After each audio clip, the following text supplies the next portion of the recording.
अगर आपके अपराजिता के पौधे में ग्रोथ नहीं हो रही है या फिर इसमें फ्लावर्स नहीं आ रहे हैं या फिर फ्लावर्स आ रहे हैं तो उनका साइज़ छोटा है या फिर एक बार फ्लावर्स आने के बाद में दोबारा फ्लावरिंग नहीं हो रही है, तो जून के महीने में इस फर्टिलाइज़र का इस्तेमाल करें। पौधा फूलों से भर जाएगा और उस पर ढेर सारे फ्लावर्स भी आएंगे और पौधे की ग्रोथ भी बहुत ही अच्छी होगी।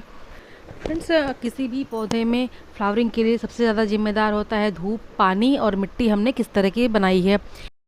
इसके अलावा हम अपने प्लांट में किस किस फर्टिलाइज़र का इस्तेमाल करेंगे जिससे कि हमारे प्लांट की ग्रोथ भी अच्छी हो और फ्लावर भी ढेर सारे आएँ। फ्रेंड्स, अपराजिता के पौधे में फ्लावर पाने के लिए सबसे पहले बात करते हैं लोकेशन की। तो अपराजिता के पौधे को ऐसी जगह पे रखें जहाँ पे इसको 4 से 5 घंटे की प्रॉपर धूप मिले। किसी भी फ्लावरिंग प्लांट के लिए धूप बहुत ही ज़रूरी होता है। 4 से 5 घंटे की धूप मिलेगी तो ये फ्लावरिंग भी अच्छे से करेगा और इसमें कीड़े मकोड़े का जो थोड़ा बहुत खतरा होता है वो धूप से वो ख़त्म भी हो जाते हैं। और फ्रेंड, इस प्लांट की मिट्टी को मॉइस्चर बहुत ज़्यादा पसंद है, इसलिए हमेशा जब भी पानी दें इसका तो हमेशा ध्यान रखें कि मिट्टी जब बहुत ज़्यादा गीली ना हो ना ही बहुत ज़्यादा सूखी हो, बस हल्का सा मॉइस्चर बना होना चाहिए।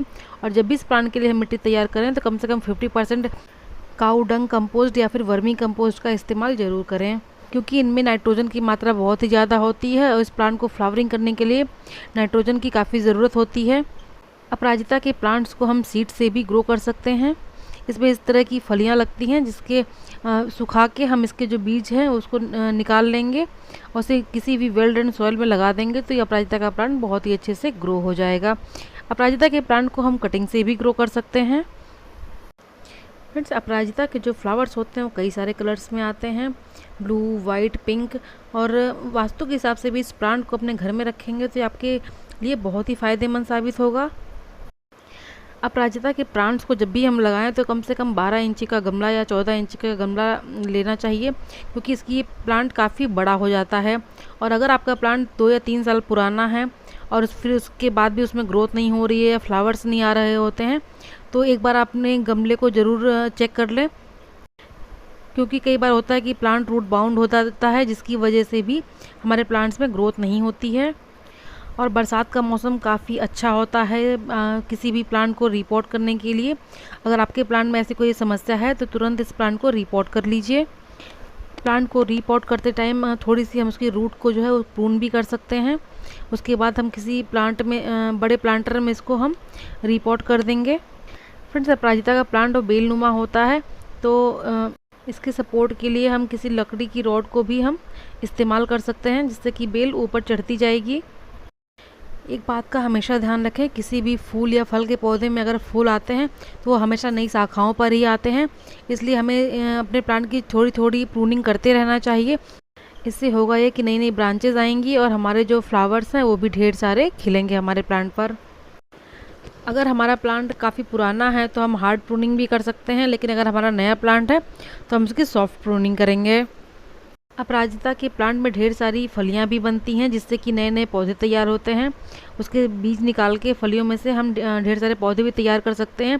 लेकिन अगर हमारा पौधा पुराना हो गया है तो उसमें बहुत ढेर सारी फलियां भी बनती हैं और अगर हम उस फलियों को ऐसे ही प्लांट पे रहने देंगे तो हमारे प्लांट की ग्रोथ अच्छी नहीं होगी और हमारे प्लांट पे ढेर सारे फ्लावर्स भी नहीं आएंगे। तो इसलिए अगर आपका प्लांट पुराना है तो आप उन फलियों को तोड़ के तुरंत हटा दें।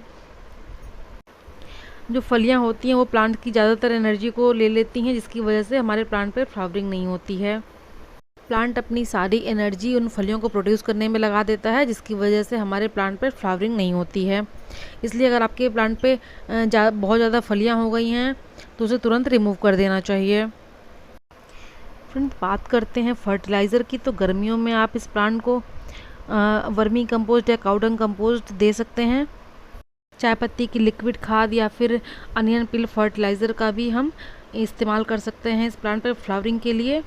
फ्रेंड्स, अभी बरसात का मौसम है और मौसम भी थोड़ा ठंडा है, तो इस समय हम अपने प्लांट पे जुलाई के मौसम में हम ऐसे फर्टिलाइज़र का इस्तेमाल करेंगे जो हमारे प्लांट्स को तेज़ी से बढ़ने में हेल्प करे और ढेर सारे फ्लावर्स को प्रोड्यूस करने में हेल्प करे। फ्रेंड्स, ये है सरसों की खली जिसको मैंने 2 दिन पहले ही भिगो के रख दिया था। फ्रेंड्स, ये काफ़ी स्ट्रॉन्ग होती है, इसलिए 1 लीटर पानी में हम 100 ml के करीब मिला लेंगे। सरसों की खली की खाद हमारे प्लांट्स के लिए बहुत ही फ़ायदा करती है। इसमें एनपीके होता है और बहुत सारे माइक्रोन्यूट्रिएंट्स पाए जाते हैं जो कि प्लांट्स की ग्रोथ के लिए बहुत ही अच्छा होता है। बारिश का मौसम चल रहा है तो हमारे प्लांट्स में फंगस की भी काफ़ी समस्या होती है। इसके लिए हम इसमें मिला लेंगे नीम की खली, लगभग 1 मुट्ठी नीम की खली हम अपने सरसों की खली में मिला लेंगे। हमारी मिट्टी में होने वाले किसी भी प्रकार के फंगस को रोकने में हेल्प करती है। इसको हम अच्छे से पानी में मिक्स कर लेंगे। इसे हम 1 या 2 घंटे के लिए भीगने को भी छोड़ सकते हैं या फिर डायरेक्ट भी अपने प्लांट पे हम अप्लाई कर सकते हैं। सरसों की खली में नाइट्रोजन, फास्फोरस और पोटेशियम काफ़ी मात्रा में पाया जाता है। इसके अलावा प्रोटीन, मैग्नीशियम, सल्फर इत्यादि भरपूर मात्रा में पाई जाती है और इसका हमारी मिट्टी की उर्वरक क्षमता पे कोई भी बुरा असर बिल्कुल भी नहीं डालता है और ना ही प्लांट्स पे कोई हानिकारक प्रभाव पड़ता है, क्योंकि यह पूरी तरह से ऑर्गेनिक है। इसके अलावा इस लिक्विड में नीम खली डालने से सफ़ेद चींटियाँ, दीमक, फफूंद और जो कि हमारी जड़ों को ख़राब करने वाले छोटे कीड़े होते हैं, इन सबसे सुरक्षा हो जाती है।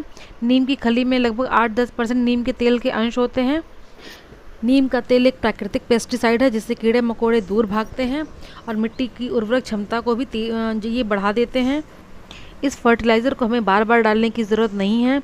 हम महीने में 1 बार इस फर्टिलाइज़र का इस्तेमाल कर सकते हैं। इस फर्टिलाइज़र का इस्तेमाल करने से हमारे प्लांट की मिट्टी भी ख़राब नहीं होती है, मिट्टी की उर्वरक क्षमता भी बढ़ती है। ये फर्टिलाइज़र ऑर्गेनिक होने के साथ साथ काफ़ी सस्ती और काफ़ी असरदार भी है। एक बार हमें इसको फर्टिलाइज़र देने के बाद काफ़ी समय तक हमारी मिट्टी जो है फंगस, कीड़े मकोड़े से सुरक्षित रहती है। बरसात के टाइम पे इस फर्टिलाइज़र का इस्तेमाल ज़रूर करें।